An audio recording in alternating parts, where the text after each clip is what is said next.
estamos na nossa terceira aula, já participamos do capítulo 1, capítulo 2. Hoje nós estaremos aqui meditando no capítulo de número 3.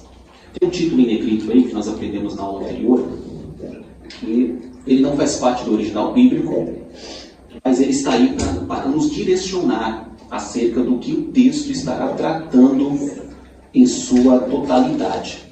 É por isso que todo título em negrito, em cada versão da Bíblia, vai estar um pouco diferente da outra. Por exemplo, na que eu estou utilizando aqui, no capítulo 3, está escrito: um judeu apóstolo dos gentios. Qual que está diferente aí? O meu está apóstolo dos gentios. Apóstolo dos gentios. Tem algum outro título diferente no capítulo 3? A mesma coisa do Douglas, né? Então vocês vão sempre perceber que esses títulos negritos vão se diferir um do outro, porque foi colocado por cada editora, por cada escritor da Bíblia, cada tradução da Bíblia, um título diferente, tão somente para nos direcionar. Então, diante do título que está nessa versão que eu estou utilizando, está escrito: um judeu apóstolo dos gentios. Este capítulo 3 tem 21 versículos. Nós estaremos tratando de forma expositiva, como nas outras aulas, e aprendendo assim um pouco mais do que a palavra do Senhor tem a nos dizer. Como introdução da aula de hoje, eu quero lembrar os amados irmãos, e aqui a gente já começa na introdução a refletir sobre algo importante, que quando Paulo escreve a carta aos Efésios, Paulo não está em Bentiola. Amém? Quando Paulo escreve a carta aos Efésios, contemporaneizando isso daqui, Paulo não está em Copacabana, não está nas Ilhas Maldivas, não está em Paris. Paulo não está fazendo algo para Deus por ele estar em um ambiente muito bom, muito agradável. Porque, convenhamos dizer, tem gente que só funciona quando as coisas estão bem. É ou não é? Parece que tem gente que, no reino de Deus, só funciona quando tudo está indo muito bem. Agora, quando a gente pega o escrito de Paulo com a carta aos Efésios, nós temos aqui alguém que está preso. Paulo está preso dentro de uma cadeia, mas está produzindo. O ambiente não é bom, mas ele está produzindo. Está aprisionado, mas está produzindo. Mesmo ele estando preso, ele está recebendo a inspiração de Deus para edificar a igreja. Com isso, a gente começa já essa aula de hoje entendendo da seguinte maneira: aquilo que nós passamos não pode tirar de nós a produtividade dentro do reino de Deus. Então Paulo é um grande exemplo para nossas vidas, de que o momento que ele vivia não mudava quem ele era.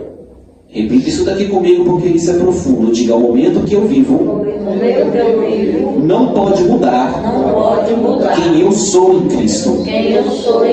Vocês conhecem alguém que por conta das situações da vida mudou? Eu conheço.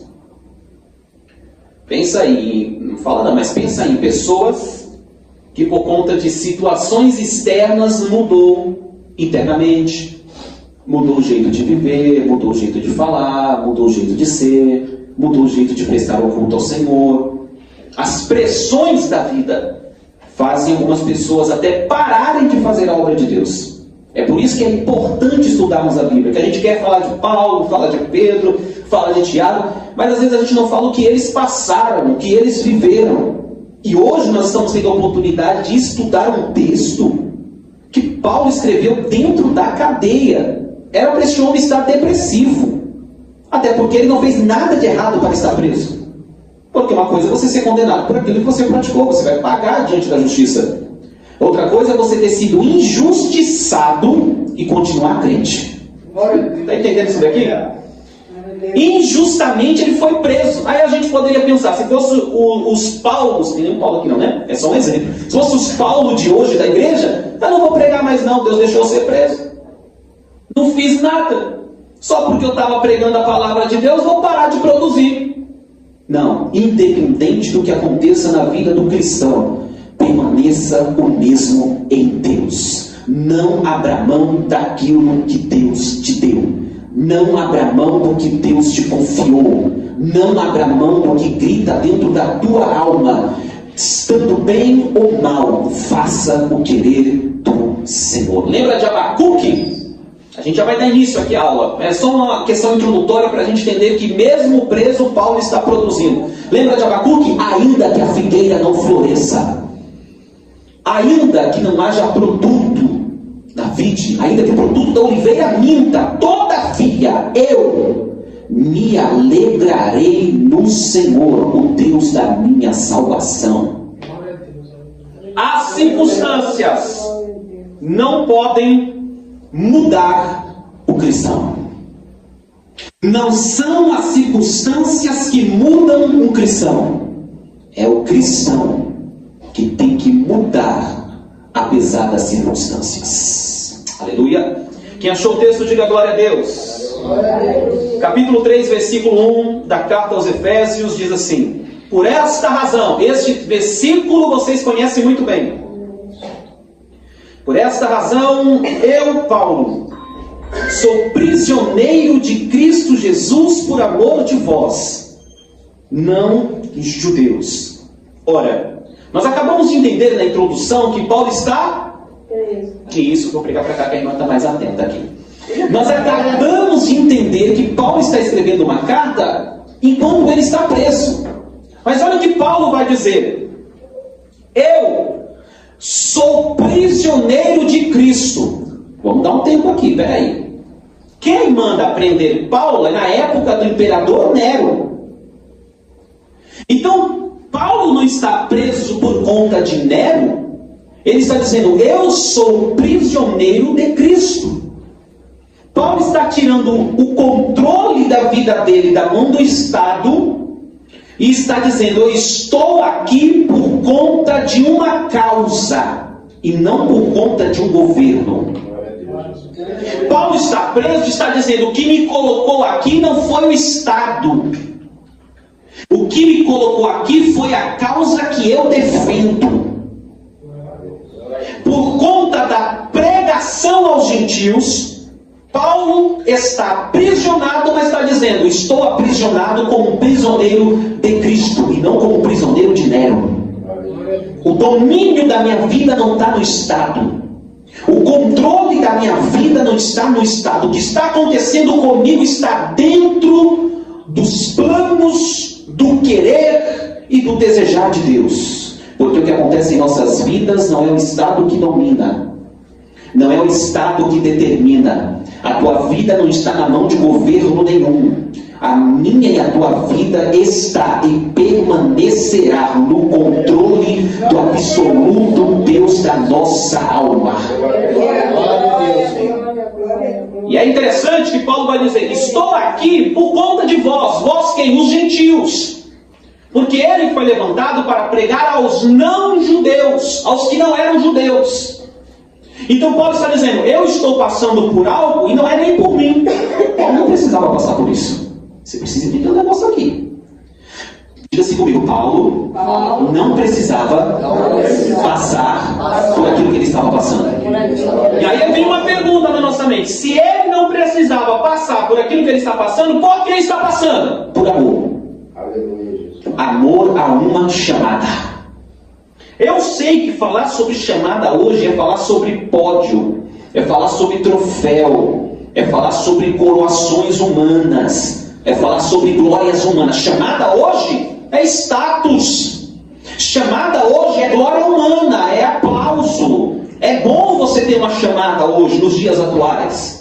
Você vai ser bem recebido nos lugares, as pessoas vão te abraçar, as pessoas vão te amar. Só que viver uma chamada é muito mais do que isso. É dar a vida em prol do Evangelho. O que Paulo está dizendo é, o que eu estou passando é porque eu entreguei a minha vida em uma missão.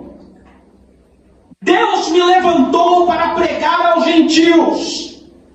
E por conta daquilo que Deus levantou ele para fazer, ele está padecendo por uma causa. Oh glória! Nós precisamos entender isto. O Evangelho custa tudo. Eu vou repetir isso daqui. O Evangelho não vai custar metade da sua vida. O Evangelho não vai custar uma parte de você. O Evangelho vai custar tudo de você. Toda a sua vida, toda a sua história. Aleluia. O Evangelho não é uma parte do que você quer viver. O Evangelho é tudo da sua vida.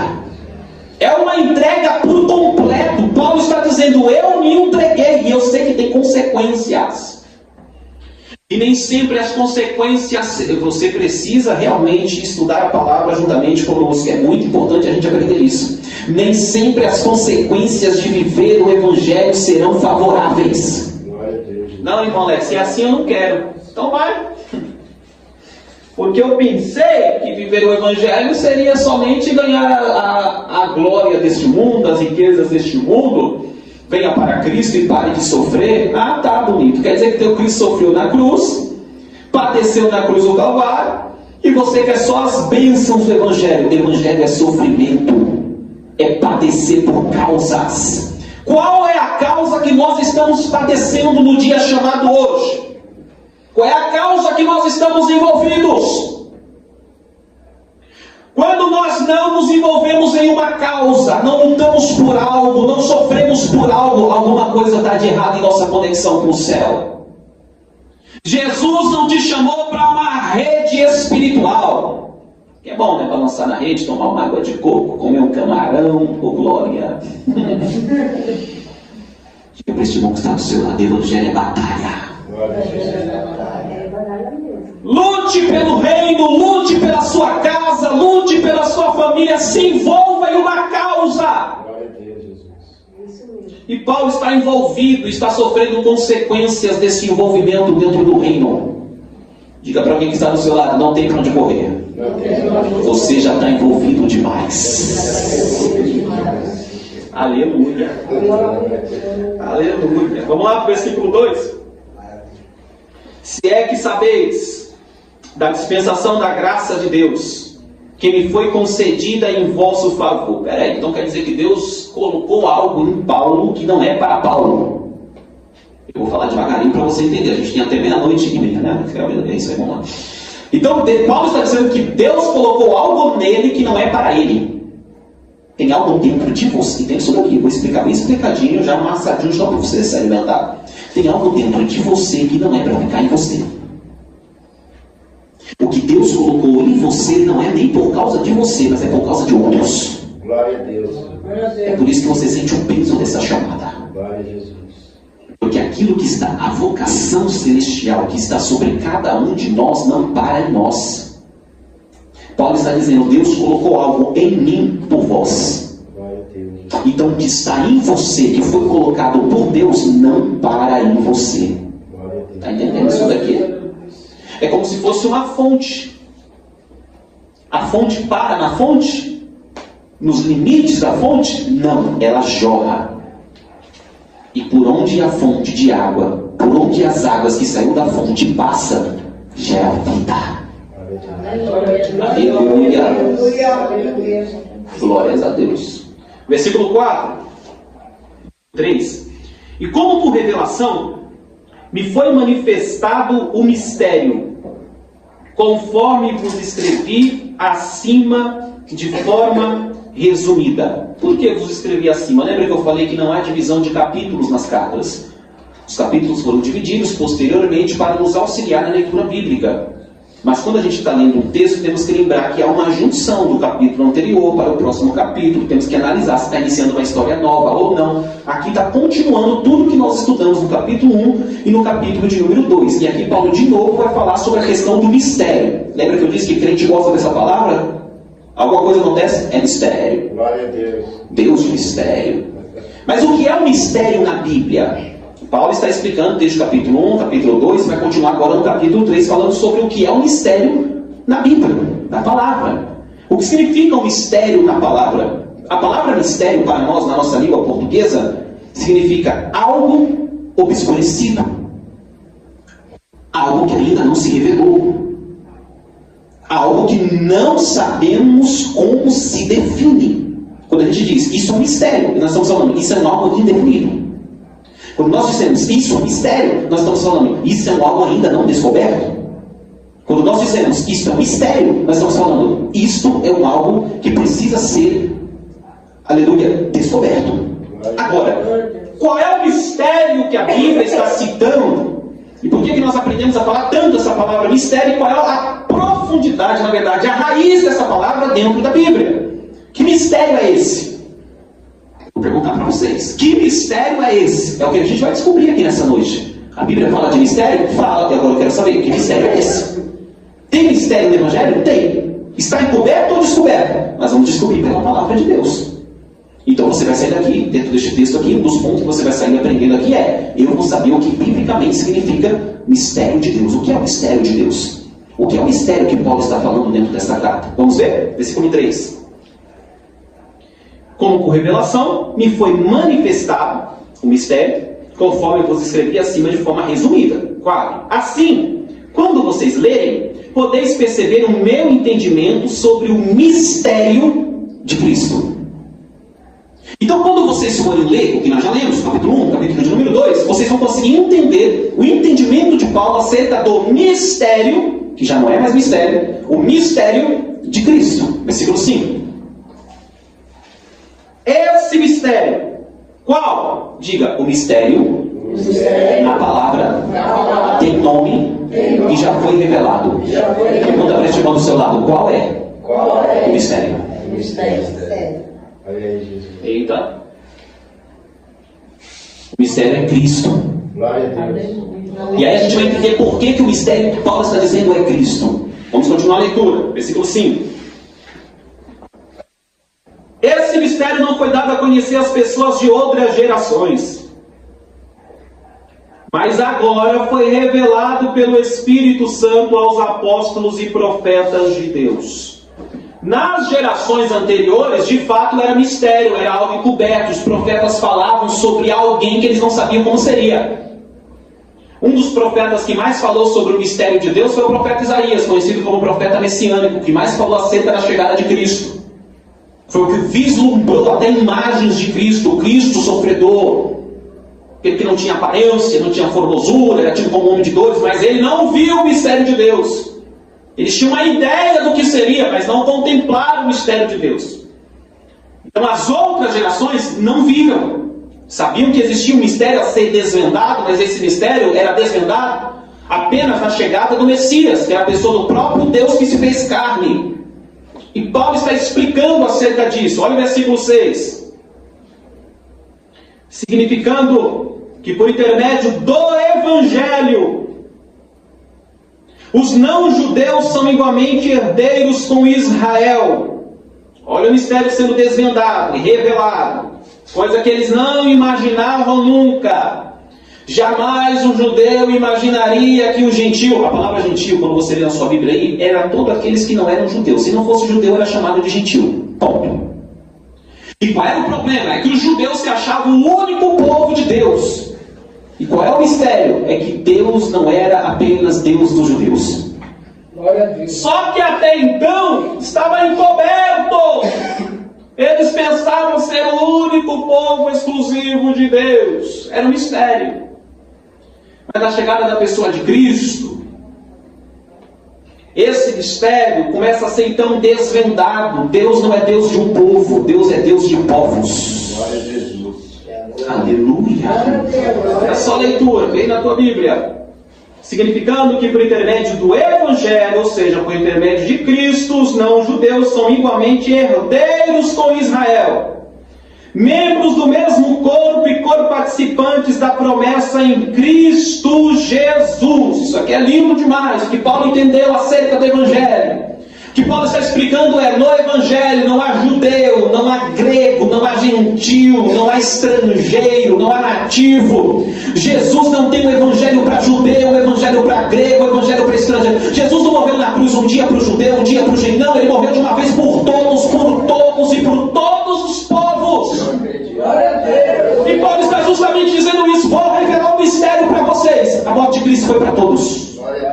Para que por intermédio de Isso é mistério sendo revelado. Aquilo que não se sabia, que agora se sabe. Para que por intermédio da pessoa de Cristo fôssemos feito um só povo.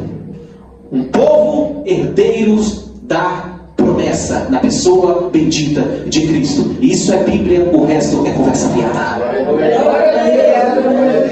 Deus não tem dois povos, Deus tem um povo depois de Cristo. E aqui dá briga na teologia. Eu não sou teólogo mesmo, por isso não estou nem aí. Deus não tem vários povos, Deus tem um povo através da pessoa bendita de Cristo Jesus. Glória a Deus. Aleluia. Versículo de número 7. Fui nomeado ministro desse evangelho, segundo o dom da graça de Deus, que me foi outorgada conforme a atuação do seu poder. Primeiro, Paulo tinha certeza que ele foi nomeado ministro deste evangelho. O evangelho verdadeiro, o evangelho real, o evangelho genuíno. Ele foi nomeado pelo próprio Deus, segundo o dom da graça de Deus.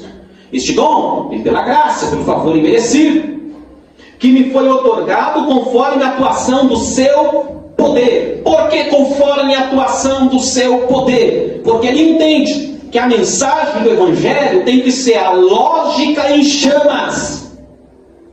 Aleluia. Vou repetir. Pela atuação do seu poder, porque ele entende que a mensagem do Evangelho tem que ser proclamada com a lógica em chamas. É John Wesley que vai dizer: ponha fogo no seu sermão, ou ponha o seu sermão no fogo.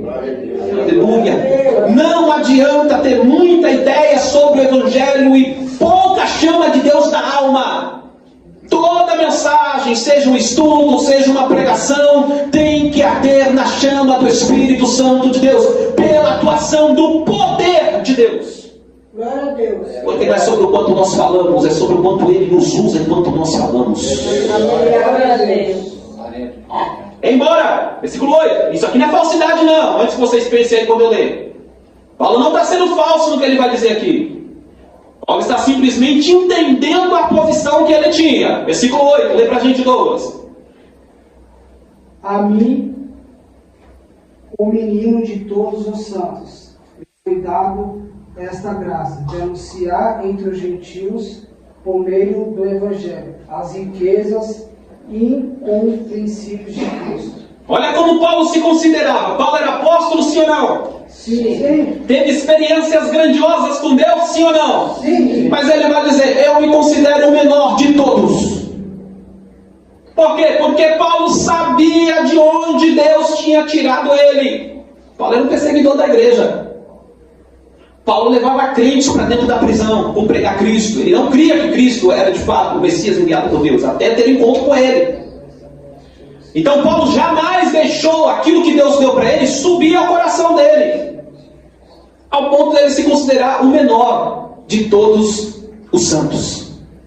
Paulo não se considerava grande, e aqui a nossa geração precisa aprender: no reino de Deus não tem gente grande. No reino de Deus só tem um grande. Como diz o Corvinho de Fogo por aí, o grandão da Galileia. No reino de Deus só tem um grande, o Senhor nosso Deus. Então ele está dizendo: me considero o menor. Versículo de número 8. E foi concedido a graça de proclamar aos gentios as insondáveis riquezas de Cristo. As insondáveis. O que é algo insondável? É algo incalculável. É algo que não se mede.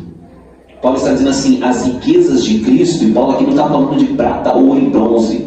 Paulo está falando aqui do mundo espiritual. As riquezas de Cristo são tão grandes que nós não conseguimos nem sondá-las, nem limitá-las, nem fazer um ato organizacional. Por quê? Porque elas são insondáveis, as riquezas do nosso Cristo. E Paulo está dizendo: Ele me colocou para proclamar essas insondáveis riquezas. O que Paulo está dizendo é: o Evangelho não é algo pequeno, o Evangelho é algo grande. Pequenos somos nós. Glória a Deus. Mas Deus usa os vasos pequenos para colocar nestes vasos grandes tesouros. O tesouro não é o vaso, é o que o vaso carrega. Eita, vou repetir isso daqui. Diga assim, Alex. Diga, Alex, o tesouro não sou eu, é o que eu carrego. Tem tesouro dentro de você. Aleluia. Este tesouro é as riquezas de Cristo que você carrega. O mundo não tem o que você tem. O ímpio não possui o que você possui.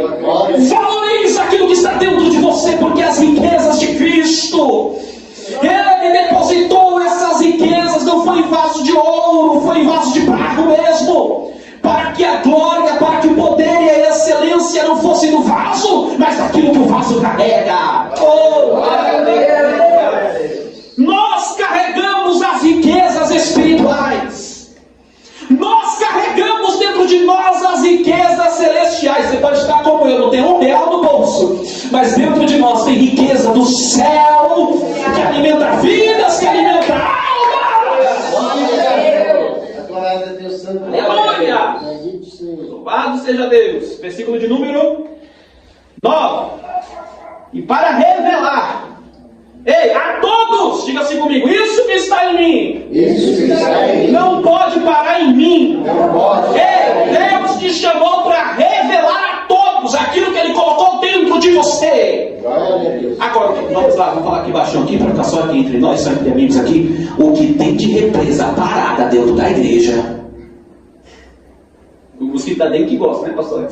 O mosquito da dengue só gosta de água parada, né? Ei, Deus não te colocou como uma fonte para você virar água parada na tua família, água parada no trabalho, água parada na tua vizinhança. Não, deixa essa água jorrar, porque é para todos. Esta riqueza que Deus colocou dentro de você, deixa transbordar. Prega no ônibus, prega em casa, prega na família, prega na igreja, prega! Oh, glória! A revelar a todos qual é a dispensação deste mistério, que desde os séculos passados foi mantido oculto em Deus, que tudo criou. Quem criou isso? Deus. Deus criou, nos entregou e nós agora estamos entregando. Vou repetir. Deus criou, deixou reservado em mistério, depois que Ele revelou, está olhando para nós hoje dizendo, revela para eles. Já que eu já revelei para vocês o meu mistério que é Cristo, revela o meu mistério que é Cristo para os outros. Aleluia! Versículo 10. Olha, a intenção dessa graça era que agora, mediante a igreja, tem gente que não valoriza a igreja, só aparece quando quer. Lá vai, segura na cadeira aí. Tem gente que pensa que igreja é cinema, teatro, pastor Alexandre, que a gente marca uma data no calendário e diz, dia 30 eu vou no teatro. Igreja não é teatro. Igreja não é cinema. Aqui é a reunião dos santos, onde nós somos edificados uns pelos outros. Igreja não se faz visita, a igreja se congrega. Glória a Deus. Aleluia! Glória a Deus. Olha lá o versículo 10. A intenção dessa graça era que agora, mediante a igreja, e eu vou repetir o que eu já disse em aulas anteriores aqui, ninguém é igreja sozinho. Eu cultuo a Deus do meu jeito na minha casa, e é eu, Deus, Deus e eu, e Deus e eu, e Deus e eu. Você é a igreja quando você é o corpo. A igreja não é unitária, a igreja é uma comunidade de crentes, unificados na pessoa bendita de Cristo Jesus. Versículo 10. Mediante a igreja, a multiforme sabedoria de Deus se tornasse conhecida dos principados e autoridades nas regiões celestiais, conforme o eterno propósito de Deus, realizado em Cristo Jesus, o nosso Senhor. O propósito dele é um propósito eterno. Por quê? Porque não foi um tempo criado, já estava criado. Está dentro do parâmetro da eternidade. Você está dentro do propósito de Deus, não é hoje. Não era para ter dado, pode pregar para Douglas aqui. Douglas, nós não estamos dentro do propósito de Deus este mês. Desde a eternidade. Eu acredito. Já estava marcado. Glória a Deus. Glória a Deus. Por intermédio de quem temos. Irmão, se você não dá glória a Deus no que eu vou ler aqui, tá mal. A gente vai orar para tu ressuscitar. Vamos lá, olha irmãos. Presta atenção aí. Presta atenção aí, olha irmãos. Aleluia.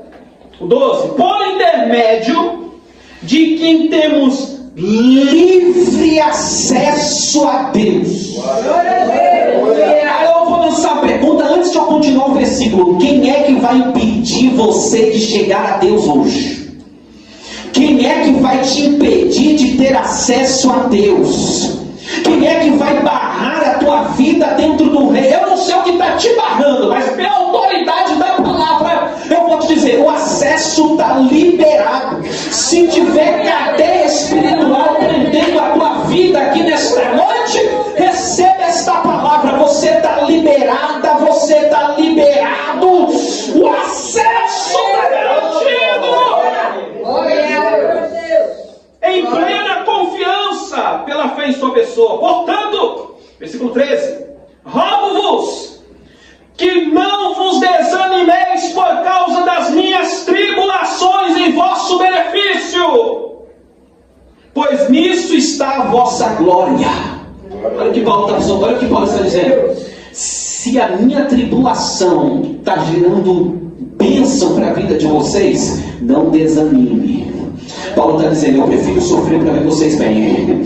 Paulo está dizendo, eu prefiro padecer, mas o importante é que vocês estejam bem. Quer um conselho? Seja Paulo na vida de alguém. Paulo está dizendo, eu estou preso, mas estou escrevendo. Eu estou preso, mas eu estou edificando a vida de vocês. Eu estou na prova, no vale da cadeia, mas eu estou escrevendo para vocês e estou dizendo para vocês, não desanime, não desanime, não desanime, não desanime, não desanime. Você consegue orar por alguém, ou ligar para alguém, olhar para alguém e dizer, não desanime. Versículo 14. Esse é o versículo mais conhecido e mais maltratado da Bíblia. Olha lá o que vai dizer o 14. Esse o povo conhece de cor e salteado. Pena que não sabe onde se encaixa. Diz assim, por este motivo dobro o meu joelho diante do Pai. Em outras versões fica mais conhecido ainda, que é os temas das campanhas que tem por aí. Por esta causa. Você já deve ter participado de uma campanha dessa. Por esta causa eu me ponho de joelho. Eita, e a gente pensa, eita Jesus, é isso aí. Agora vai acontecer. Eu vou fazer a campanha de por esta causa eu me ponho de joelho. Eu já sei o que a Bíblia está dizendo. Eu vou orar e Deus vai dar. Eu vou pôr de joelho e Deus vai fazer. Só que uma coisa é o que tu quer, outra coisa é o que a Bíblia diz. Uma coisa é eu pegar um texto e fazer o texto dizer o que eu quero que o texto diga. Outra coisa é eu aceitar o que o texto está dizendo. Isso se chama interpretação bíblica. Eu posso pegar qualquer texto e transformar no que eu quero, da forma que eu entender. É a minha própria interpretação. Outra coisa é eu interpretar a Bíblia como ela é, dentro do seu contexto. Então o que eu quero entender aqui hoje, diferente de tudo que me ensinaram durante os meus 30 anos, é o que esse texto está querendo dizer quando Paulo disse assim, por esta causa eu me ponho de joelho. Porque vamos falar a verdade, quando a gente entra numa campanha como essa, sabe o que nós somos ensinados? Vamos, irmão, põe a tua causa no joelho aí, né, o teu esposo, tua esposa, é o emprego, não é? Bota a tua causa no joelho, vamos fazer aqui 7 dias, umas 7 quarta-feiras aqui no Pastor Alex Atu. Por essa causa eu me ponho de joelho e tu vai orar aí pela tua causa. É assim ou não é? Mas eu quero saber o que a Bíblia está me ensinando. É verdade. O que Paulo quis dizer quando ele escreveu para a igreja da cidade de Éfeso, dizendo, por essa causa eu me ponho de joelho? Qual causa? Qual é a causa que Paulo está dizendo? Por esta causa. Ele acabou de falar tudo que ele estava ministrando. De tudo aquilo que ele estava ministrando, as riquezas de Deus, a revelação do mistério de Deus na pessoa de Cristo, que uniu todos os povos. Aí agora ele vai afirmar, por esta causa eu me ponho de joelho. E olha só, ele vai confirmar isso depois lá na frente. Mas vamos continuar o texto, para a gente entender o contexto que ele está dizendo aqui. Versículo 14, 15. Do qual se deriva toda a paternidade nos céus e na terra. Ora, oro para quê? Olha para orar. Oro para quê? Juntamente com suas gloriosas riquezas. Quem tem gloriosas riquezas que nós aprendemos aqui? As insondáveis riquezas está na pessoa de Cristo. Aí Paulo está dizendo assim, eu oro, 15, 16, para que juntamente com suas gloriosas riquezas, Ele vos fortaleça no âmago do vosso ser, com todo o poder por meio do Espírito Santo. Olha a diferença. Enquanto a gente está dobrando o joelho dizendo, Senhor, tu lembra, né? Meu carro, minha casa, eita, vitória, não sei do que.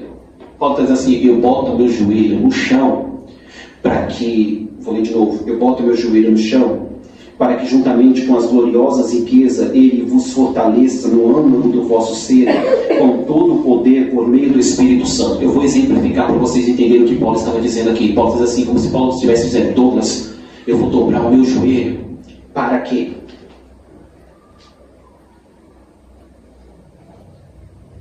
Para que Cristo, com sua gloriosa riqueza, te fortaleça com todo o poder por meio do Espírito Santo.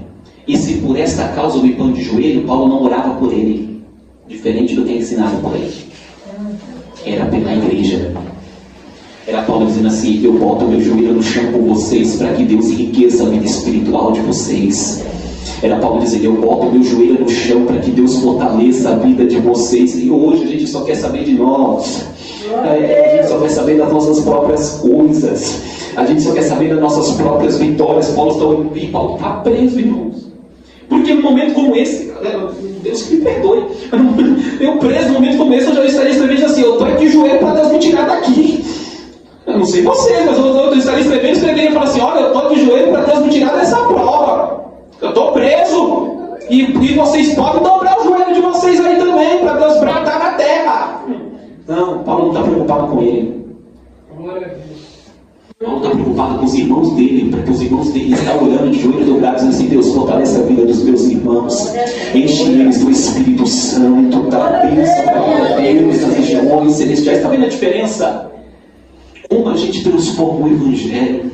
A gente pega um texto como esse e coloca na cabeça do povo, vai lá, pede, por essa causa me põe de joelho, dobra o joelho, pede para você, pede para sua casa, pede para sua vida, pede para sua família. Paulo está dizendo, eu me ponho de joelho para interceder pela igreja. Aleluia, Deus. Aleluia. 17. Ainda ora mais ainda, e que Cristo, olha a oração dele, para que Cristo habite por meio da fé em vosso coração, a fim de que arraigados e fundamentados em amor, aprofundados, enraizados em amor. Paulo está orando, intercedendo pela igreja, para que a igreja tenha raiz, e que esta raiz seja aprofundada no amor, porque a igreja pode ter tudo. Pode ter um bom microfone, pode ter uma boa aparelhagem de som, pode ter um bom assento, pode ter um bom templo, pode ter um bom púlpito. Se não tiver amor, não tem nada. Uma igreja sem amor é tudo menos igreja. Eu sei que é difícil ouvir isso, mas é o Evangelho.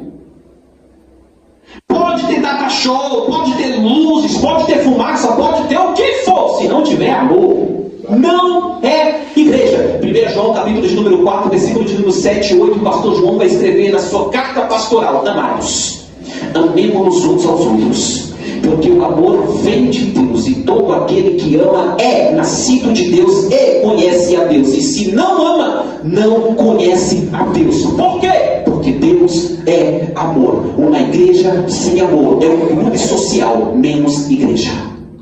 E Paulo está dizendo, por essa causa me ponho de joelho, para que vocês se aprofundem em amor. Dá um sorriso de crente para esse irmão do seu lado, para ele ficar bravo nem com você nem comigo. Diga para ele, e aí, como é que está o amor em Cristo? Glória. Aleluia. Diga assim, tem um Paulo orando de joelhos pela igreja. Fala ou não fala? Fala ou não fala, pastor Alex? Sabe qual é a diferença da nossa geração para a de Paulo? É que Paulo orava pela igreja. Pergunta também. E a nossa? Pergunta, e a nossa? E a nossa? Reclama da igreja.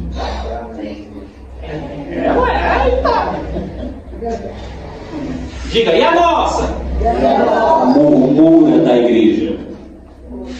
Fala mal da igreja. E Paulo, por esta causa, a causa do reino, a causa do evangelho, os irmãos em Cristo, Paulo está dizendo, mesmo preso eu dobro meu joelho, mesmo na prova eu dobro meu joelho, mesmo chorando eu dobro meu joelho, mesmo traído eu dobro meu joelho, mesmo angustiado, eu dobro meu joelho pela igreja, pelo reino, pela causa. Glória a Deus. Oh, aleluia. Seja possível em união com todos os santos. Na verdade, aqui Paulo errou, é união com alguns. Paulo está certo ou está errado? Olha as ideias de Paulo, união com todo mundo, com todos os santos, aqueles que vivem de fato uma vida para Deus, viver unidos. Não! Paulo deveria ter escrito: para que nós possamos formar nossas quadrilhas organizadas, nossas facçõezinhas. Sim ou não? Diga não, diga Alex. Diga Alex, evangelho não é quadrilha. Diga, evangelho é unidade. Então Paulo está certo, vamos lá. Em união com todos os santos. Agora, compreender a largura, o comprimento, a altura e a profundidade deste amor. Paulo está dizendo aqui que esse amor de Deus é alto e profundo. Extenso. E como é que a gente vai compreender isso? Na união com todos os santos. É unidos em igreja, como igreja. Lá vai de novo. Tá gravando, Alex? Tem alguém, se estiver vendo no Facebook aí que não gosta de participar de culto em igreja, é unido com a igreja, é junto com a igreja, é em comunhão com a igreja, não é online. Aleluia. Unidos em igreja, como um corpo, para que possamos o quê? Compreender aquilo que a gente ainda não compreende. Para que possamos crescer naquilo que nós ainda não crescemos. Aleluia! Para que possamos chegar no nível de estatura, de vida espiritual que nós ainda não chegamos. Diga assim comigo, Alex: Deus tem mais para mim. É por isso que a gente se reúne nos cultos, que aqui um tem cântico, outro tem testemunho, outro tem palavra, outro canta o hino, outro ora, outro intercede. A gente, igreja, unidos, estamos crescendo na pessoa de Cristo. Aleluia. Vamos lá, aqui minha mãe tem mais 5 minutos, diga glória a Deus. 5, 10, 15, 20, 25, 30, 35, amém. Vamos lá. Glória. Versículo de número 19. E assim, entender o amor de Cristo que excede todo conhecimento, para que sejais preenchidos de toda, não é de uma parte, mas de toda a plenitude de Deus. Diga, Paulo está orando. Pensa em dizer nada disso. Diga, Paulo está orando para que Deus encha os crentes com toda a plenitude de Deus. Oh, aleluia! Nós precisamos fazer a oração de Paulo, dizendo: Deus, enche a vida dele, enche a vida dela, para que ele seja preenchido com a tua plenitude. Porque tem gente que gosta de ficar só com um gole, com a gota de Deus. Olha um pouquinho com a água do céu ali, é igual esse copo vazio aqui, tá bom. Não, Paulo enche com a plenitude de Deus. E Paulo está orando, pedindo: Senhor, enche a igreja, enche a igreja. Irmãos, quer que um avivamento aconteça onde você congrega? Dobra os joelhos e diz: Senhor, por esta causa eu me ponho de joelho. Enche a tua igreja com o teu Espírito Santo, derrama do teu poder sobre o teu povo. Aleluia. Todos os grandes avivamentos da história não começaram com grandes movimentos. Todos os grandes avivamentos da história do cristianismo começaram com joelhos dobrados no chão e pessoas clamando e dizendo: Espírito Santo de Deus, nos enche. Glória a Deus! Avivamento da Azusa começaram com o povo clamando pelo Espírito Santo. Todos os grandes avivamentos clamando, oração, clamor, consagração. E Paulo está de joelho dobrado dentro da prisão, porque não é o lugar que faz você, é você que faz o lugar. Paulo está preso, mas a alma está livre. Paulo está preso, mas a conexão com Deus está liberada, o acesso está liberado. Nada pode prender um crente que está ligado em Deus. Glória a Deus. Aleluia. Eu te pergunto: qual é a desculpa que a gente vai dar nessa geração? Não, Deus, eu até queria fazer, mas tu sabes, né? Tu sabe o que, irmão? Não, Senhor, eu até queria me entregar mais, queria orar mais, mas o Senhor sabe, né, da situação aí, né? Aí Deus, imagina, Deus olhando e fala, sei sim. Sei muito bem, porque tu não está fazendo. Ei, Paulo está preso e está produzindo. Diga, Paulo está preso. Estava produzindo. Dá um sorriso de crente para alguém, diga, produza, em nome de Jesus, produza. Aleluia.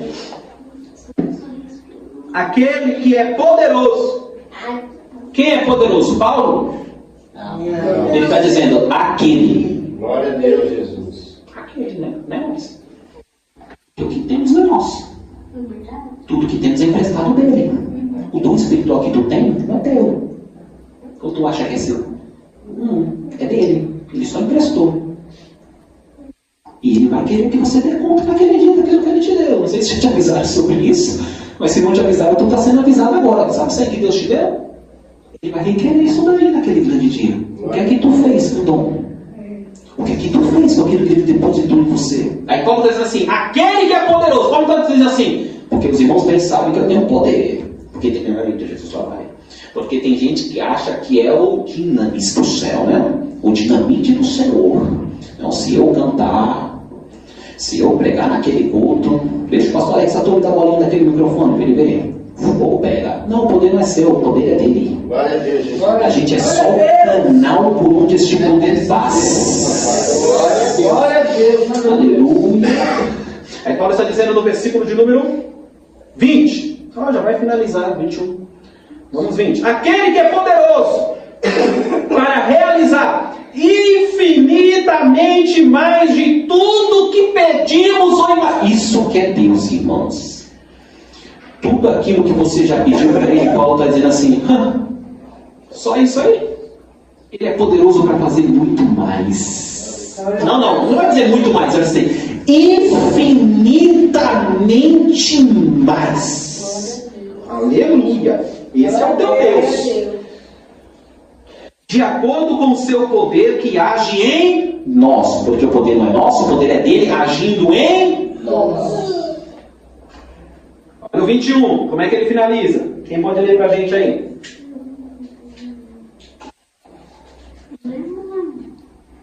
E aí, em nome de Jesus, 21. Irmãos, quer que eu perca a voz aqui, pastor? A ele seja a glória na igreja e em Cristo Jesus, por todas as gerações, para todos sempre. Amém. Ô, irmã, lê de novo aí, para ver se os irmãos pegam isso aqui e não esquecem nunca mais. A ele seja a glória na igreja e em Jesus Cristo Jesus, por todas as gerações, para todos sempre. Amém. A ele seja a glória. Na igreja. Na onde? Na igreja. Peraí, irmãos, esses dias eu vi um vídeo na internet, o pregador pregando, e o povo indo abraçar ele e tirar foto enquanto ele ministrava. A glória de quem? Nós estamos criando uma geração, e eu vou falar aqui, eu também te falo, eu vou dizer, nós passamos muito tempo falando dos católicos e da idolatria que há lá. Mas se tem um lugar onde está tendo mais idolatria, não é mais lá, é dentro das igrejas. Glória a Deus. Se idolatra pastor, se idolatra pregador, se idolatra cantor, aqui não tem espaço para idolatria. Eu aprendi que a glória de Deus, Ele não a divide com seu ninguém. Aleluia. Não tem tietagem dentro do Evangelho. Esse negócio de ficar tietando pregador, pastor, cantor, não combina com o reino de Deus. Aqui não tem artista e não tem estrela. Na igreja eu aprendi biblicamente que só tem uma classe, a classe dos servos. Servos de servos. E aqui Paulo está deixando bem claro, para ele seja a glória, na igreja e em Cristo. E não é só na geração dele, ele vai dizer assim, por todas as gerações, o Evangelho não mudou. A glória continua sendo de Deus. Se alguém quiser glória, vá cantar sertanejo, vá cantar funk, vá fazer qualquer outra coisa. Aqui na igreja não vai ter, porque a glória da igreja é só para um, o Senhor e Salvador Jesus Cristo, dono de tudo, de todos. Por toda a eternidade, Ou seja, não é só em gerações e gerações, é por toda a eternidade. Ou seja, ele não, a adoração a Ele não terá fim. Glória a Deus. Glória a Deus. Começamos aqui, mas não terminamos aqui. Eu acredito. Eu não sei vocês, mas eu creio na Bíblia e eternamente nós o adoraremos para todo sempre. Eu vou finalizar aqui, porque finalizamos o último versículo te dizendo: Deus não te criou para adorar outros deuses. A tua vida não foi criada para adorar a outros deuses. A tua vida está guardada e reservada para adorar somente ao Senhor. Quando alguém te perguntar por que você não canta o que todo mundo canta, por que você não faz o que todo mundo faz, não é para você não ter que responder que o pastor Alex Arthur não deixa, né? Isso não é. É porque a tua vida está guardada em Deus e para Deus. Se coloca de pé em nome de Jesus. Aleluia.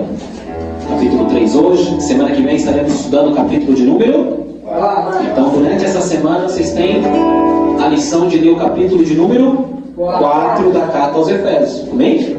E quem não assistiu às aulas ainda, depois procura o pastor Alex Arthur, que tem todas as aulas no YouTube, ele manda para vocês irem atualizando. Assista o capítulo 1, assista o capítulo 2, e amanhã eu posto esse capítulo de número 3, e assim a gente vai dando continuidade no estudo da Bíblia Sagrada. Todos entenderam? Diga glória a Deus. Glória a Deus. Aplauda o Senhor Jesus.